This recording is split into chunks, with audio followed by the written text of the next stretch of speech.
ഇത് മഞ്ഞപ്പുറ മാസ് മോട്ടോഴ്സിനായിരുന്നു. നമ്മുടെ Honda unicorn വണ്ടി നമ്മൾ സ്റ്റാർട്ടിങ് കംപ്ലൈൻ്റ് ആയിട്ട് പോയിട്ട് ബ്രേക്ക് ഡൗൺ ആയിട്ട് നമ്മൾ പോയിട്ട് എടുത്താണ്, വീട്ടിൽ പോയിട്ട് എടുത്താണ്. അപ്പോൾ നമ്മൾ സ്റ്റാർട്ടിങ് കംപ്ലൈൻറ്റ് ചെക്ക് ചെയ്യാൻ കയറ്റിയിരുന്നു. അപ്പോൾ സ്റ്റാർട്ടിങ് കംപ്ലൈൻറ്റ് മെയിൻ കംപ്ലൈൻറ്റ് കാണിച്ചാൽ അതിൻ്റെ പെട്രോളിൻ്റെ കംപ്ലൈൻ്റ് ആയിരുന്നു. പെട്രോൾ പറഞ്ഞു കഴിഞ്ഞാൽ വണ്ടി കുറേ കാലം ഉപയോഗിക്കാതെ വെച്ചിരിക്കുകയായിരുന്നു. അപ്പോൾ അതിൻ്റെ പെട്രോളിൻ്റെ ഒരു കംപ്ലൈൻറ്റ് കാരണം കൊണ്ടായിരുന്നു വണ്ടി സ്റ്റാർട്ടിങ് കംപ്ലൈൻറ്റ് കാണിച്ചിരുന്നത്. അപ്പോൾ നമ്മൾ ടാങ്കൊക്കെ അഴിച്ച് ക്ലീൻ ചെയ്ത് പെട്രോളൊക്കെ അഴിച്ച് പിന്നെ അതുപോലെ തന്നെ അതിൻ്റെ പ്ലഗൊക്കെ മാറ്റിയിട്ട് നമ്മൾ വണ്ടി സ്റ്റാർട്ടിങ് ആക്കി. നിലവിൽ വേറെ കുഴപ്പമൊന്നുമില്ല.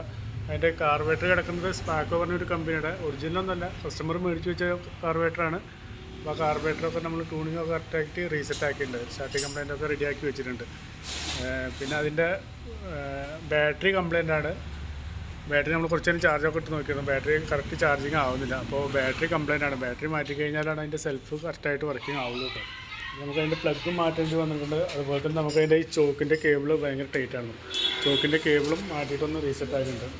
പിന്നെ അതുപോലെ പെട്രോളിൻ്റെ ടാപ്പ് നമ്മൾ മാറ്റിയിട്ടൊന്ന് റീസെറ്റ് ആക്കിയിട്ടുണ്ട്. ഇത് പഴയ ടാപ്പാണ്, അതുകൂടി ഒന്ന് മാറ്റിയിട്ട് റീസെറ്റ് ആക്കിയിട്ടുണ്ട്. വേറെ സർവീസായിട്ട് വേറെ ഒന്നുമില്ല. അത്യാവശ്യം ചെയിനും ബ്രേക്കൊക്കെ നോക്കിയിട്ടുണ്ട്, ഓയിലൊക്കെ ലെവലും ചെക്ക് ചെയ്തിട്ടുണ്ട്. വേറെ സർവീസ് വർക്കായിട്ട് വേറെ ഒന്നുമില്ല. മെയിനായിട്ട് ഈ സ്റ്റാർട്ടിങ് കംപ്ലൈൻറ്റ് മാത്രമേ ഉള്ളൂ. അതൊന്ന് ക്ലിയർ ചെയ്ത് റീസെറ്റ് ആക്കിയിട്ടുണ്ട്. ഓക്കെ.